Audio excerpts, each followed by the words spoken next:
Bom dia, povo de Deus. Bom dia, meus amigos do Facebook. E bom dia para todos que se encontram no local de trabalho, em toda a parte do mundo, que me acompanham às 6 horas. Durante alguns minutos apenas, que Deus conceda-nos essa graça, quero falar um pouquinho sobre... Quero trazer uma mensagem de esperança para todos aqueles que perderam a esperança, para todos aqueles que não sabem onde se recorrer em função da realidade que a vida apresenta, para aqueles que estão sem caminho,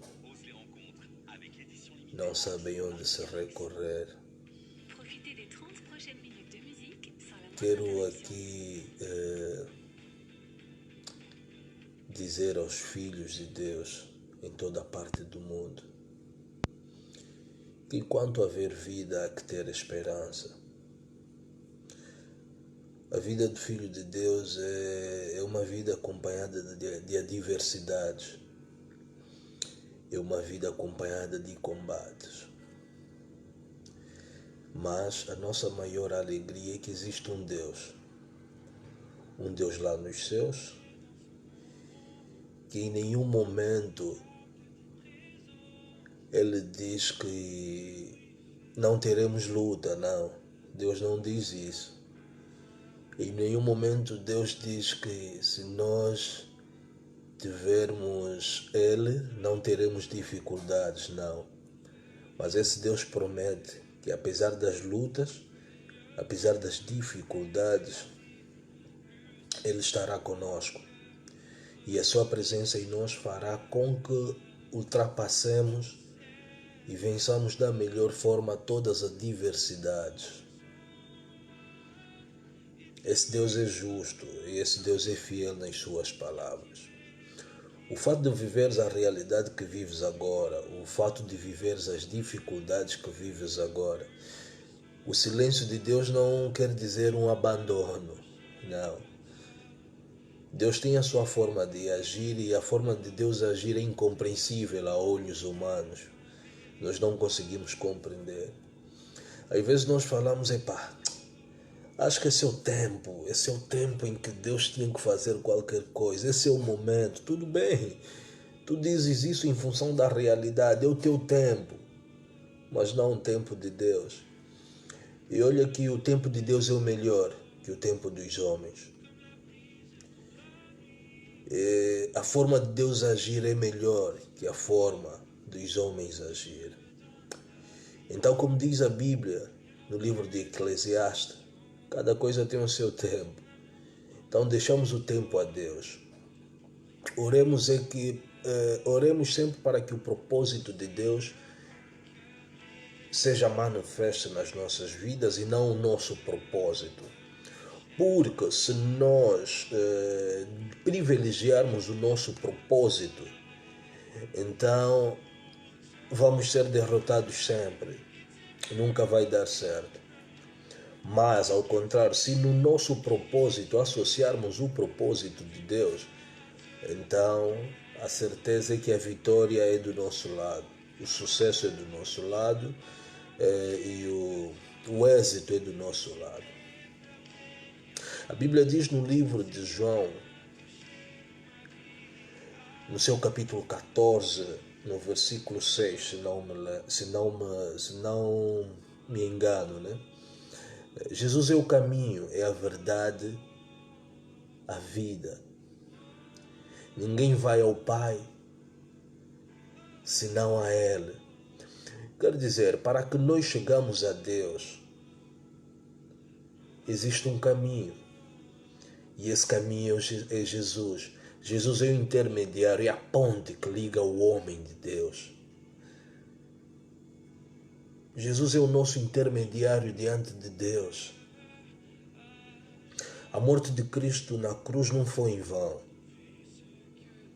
Por isso é que Ele diz que Ele é o caminho.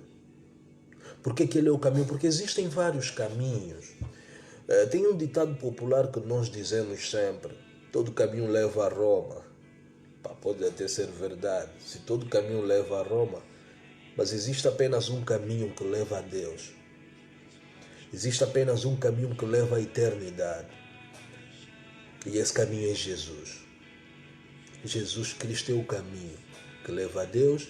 Jesus Cristo é o caminho que leva à eternidade. Já não existe nenhum outro caminho. Jesus é a verdade. Porque Ele é a única verdade. Não existe nenhuma outra verdade que nos leva a Deus, senão a palavra de Deus. Jesus é a palavra de esperança, a palavra de confiança, a palavra de alegria, a palavra de fé é Jesus.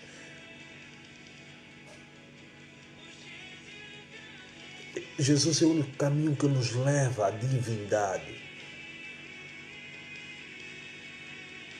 A Bíblia diz que o meu povo está perdido por falta de conhecimento. O conhecimento que se fala ali é o conhecimento divino, não é o conhecimento científico, é o conhecimento de Deus. A Bíblia diz que a palavra de Deus é a luz.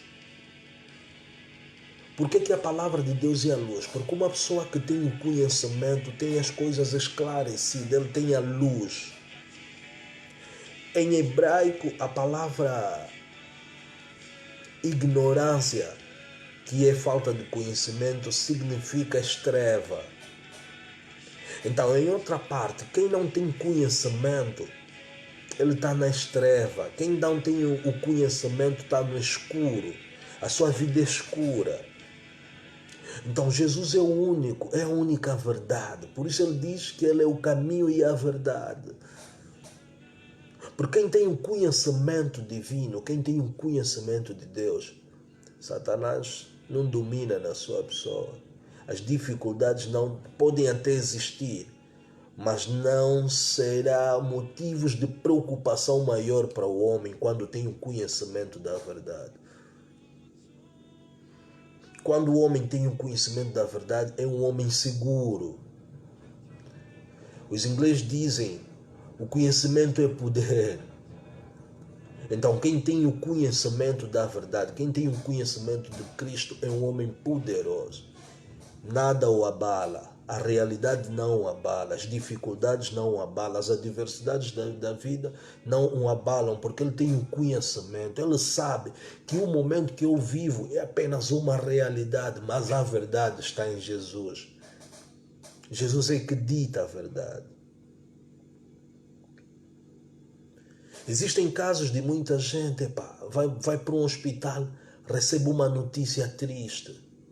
Recebe uma notícia tipo: a doença que tens te levará à morte. A doença que tens, a tua previsão de vida é apenas de 3 anos. Isso é uma realidade. É o que o doutor te disse, mas não o que Deus te disse. É o que o homem te disse, mas não é o que Deus te disse.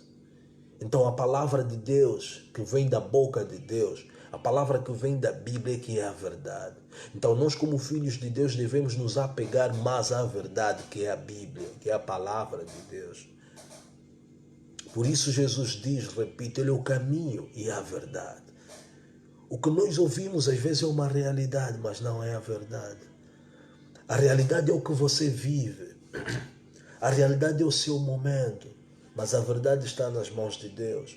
Hoje podes não ser ninguém, ignorado, é a realidade, mas o amanhã, Deus sabe quem tu serás. Essa é a verdade. A verdade é que tu podes até começar pobre, e a realidade é que tu podes começar pobre, mas a verdade é que não morrerás pobre. Essa é a verdade. Então Jesus é o caminho, mais uma vez, Jesus é a verdade, Jesus é a vida. Para terminar,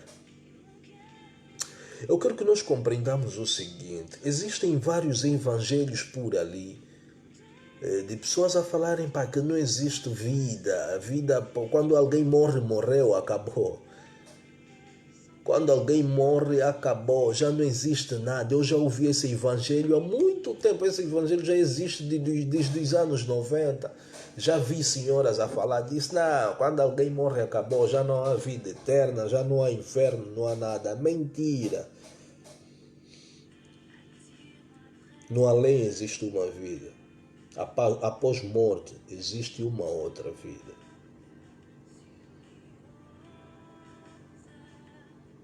Após morte existe uma outra vida. E agora cabe a nós fazermos a escolha se estamos num caminho certo, que é Jesus, e temos o conhecimento da verdade. Agora cabe a nós fazermos a escolha aonde queremos viver. Passar a nossa eternidade no inferno ou passar a nossa eternidade no reino de Deus.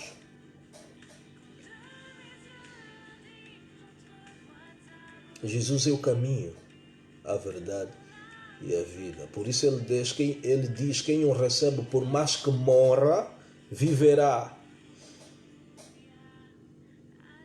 Existe um caminho que leva para a eternidade.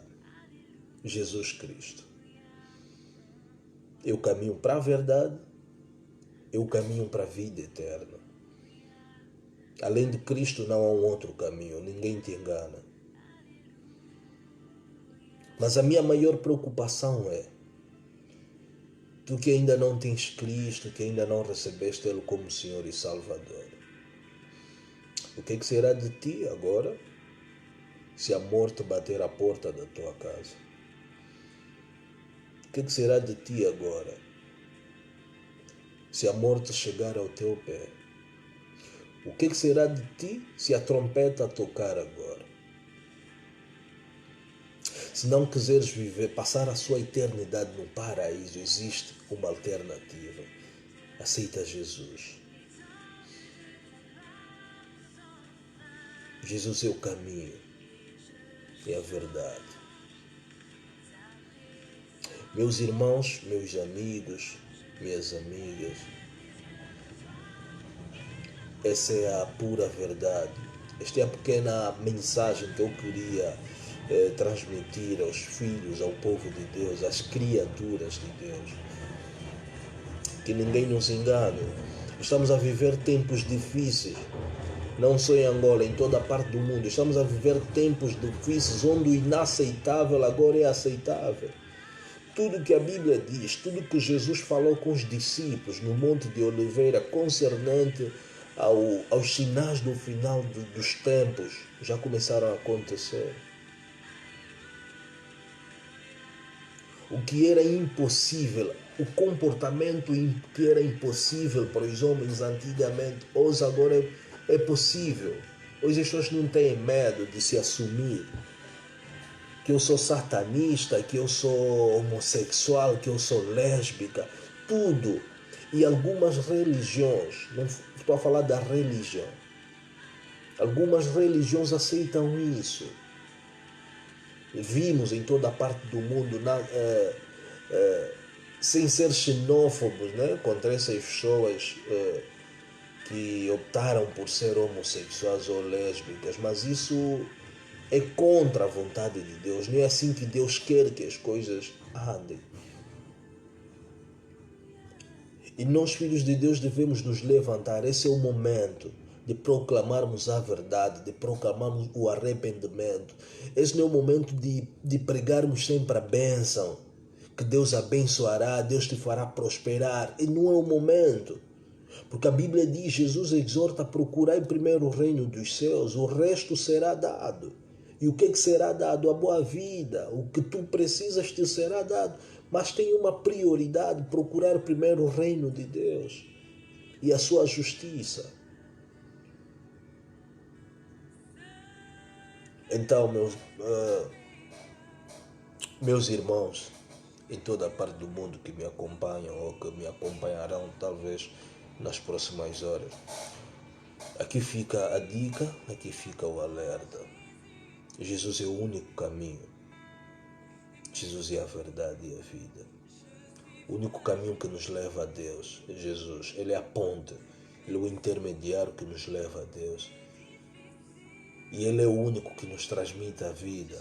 Quando o recebemos como Senhor e Salvador, automaticamente nos tornamos filhos de Deus. Atenção, mas uma coisa que as pessoas fazem confusão: existem filhos de Deus e existem criaturas de Deus. Quem são os filhos de Deus? Os filhos de Deus são simplesmente aqueles que acolhem Jesus como Senhor e Salvador. A esses lhes foi dado o poder de se tornarem filhos de Deus. Então, meu caro, o convite é feito. As portas de Deus estão abertas para toda a gente. Não olhe pelo pecado que fizeste agora, ontem ou antes de ontem. Não olhe pela grandeza do erro que cometeste, não. Apenas enxerga a Deus. Se te arrependeres e confessares os teus pecados, Ele é justo e fiel para perdoar e esquecer o que tu fizeste. Mas às vezes Satanás incute algo na nossa mente, tipo, o pecado que você fez, Deus não vai te perdoar, é muito grande. Não. Vamos ter o exemplo de Paulo, que Saulo, né? Saulo que depois se tornou Paulo, discípulo de Jesus. Ele era um assassino, um homicida, uma espécie de psicopata. Ele só perseguia a igreja, e ao perseguir a igreja de Cristo matava pessoas. Mas, apesar do número de pessoas que ele matou, Jesus o recebeu. Jesus o acolheu e o tornou seu servo. E você que talvez sois ignorante, o teu pecado talvez é só ofender, o teu pecado talvez é uma outra coisa que não deixa de ser pecado, mas Deus precisa de ti. Ele diz: vinde em mim todos vós que estáis carregados, eu vos descarregarei e vos darei repouso. Então nosso repouso está em Jesus. Contudo, que Deus vos abençoe. Espero que esta mensagem transmita esperança em vocês e reflitam melhor nas vossas decisões. Jesus é o caminho, é a verdade e a vida. Como eu disse, além desta vida, existe uma vida, a vida eterna. Os dias são maus. Em breve, a trompeta tocará. Podes até dizer, essa coisa de que Jesus virá é algo já antigo. Estão sempre a falar disso. Ok. Se Jesus não vem, no meu ponto de vista, eu acredito que é por causa... Deus precisa de um maior número de pessoas no seu reino. E se tu estás em vida hoje, não és melhor do que aqueles que morreram, não. É apenas a graça. Então, quando Deus te concede uma graça, quando tu acordas de manhã, tenta refletir, tenta rever a sua vida, como tem sido a minha conduta. É o amor de Deus. Deus te concedeu a graça, é apenas o amor de Deus. Por isso, aproveita essa graça que o Senhor te concedeu da melhor forma possível. Fazer o bem às pessoas. Fazer o bem. E andar com Jesus, porque tu podes até fazer o bem, mas se não tiveres Cristo, isso é um outro problema também. Porque existem muita gente, existem bruxos, feiticeiros, que de dia fazem muito bem, são bem comportados, mas de noite são eles que criam problemas na vida das pessoas. Fazer bem não é suficiente, o suficiente é ter Jesus como Senhor e Salvador na sua vida. Então, meus caros, muito obrigado pela atenção dispensada de vossa parte e desejo que tenham um dia abençoado. Para aqueles que trabalham, que Deus abençoe o vosso trabalho. Para os acadêmicos, que Deus dê sabedoria e inteligência. Para aqueles que não trabalham ainda, mas estão à procura de trabalho, desejo que Deus abra as portas do emprego. A crise existe, mas muitas das vezes a crise é uma porta de oportunidade para muita gente. E o nosso Deus não é um Deus... A crise não diz nada a Deus. As dificuldades não dizem nada a Deus. Porque num estalar de dedo, Ele pode transformar e mudar a sua vida. Então, que Deus te abençoe muito mesmo. Mas aqui fica a dica, mas